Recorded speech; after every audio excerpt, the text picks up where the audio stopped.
বর্ষাকাল আসতেছে, আর কিছুদিনের মধ্যেই চারদিকে ডেঙ্গুর মহামারীর প্রকোপ দেখা যাবে।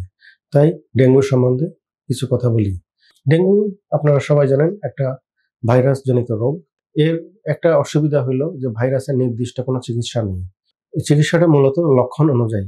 আমরা অনেকেই প্ল্যাটেলেট চেক করি প্রতিদিন, কিন্তু তার চেয়ে বেশি জরুরি আপনারা বাড়িতে রোগীর রক্তচাপ, যেটাকে বলা হয় ব্লাড প্রেশার, সেটা চেক করবেন।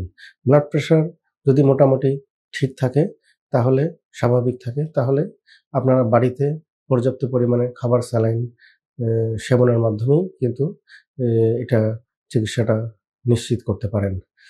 আর যারা খুব বেশি বয়স্ক লোকজন এবং গর্ভবতী মহিলা, শিশু, খুব অল্প বয়স্ক, যদি দেখা যায় যে ব্লাড প্রেশারটা মতো নিয়ন্ত্রণ হচ্ছে না, কমে যাচ্ছে, তাহলে কিন্তু তাদেরকে চিকিৎসকের শরণাপন্ন হতে হবে।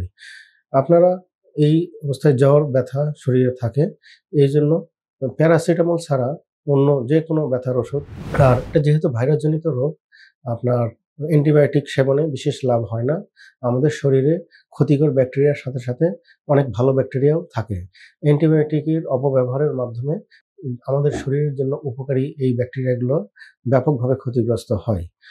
সুতরাং আমরা অ্যান্টিবায়োটিকের অপব্যবহার থেকে নিজেদেরকে বিরত রাখবো।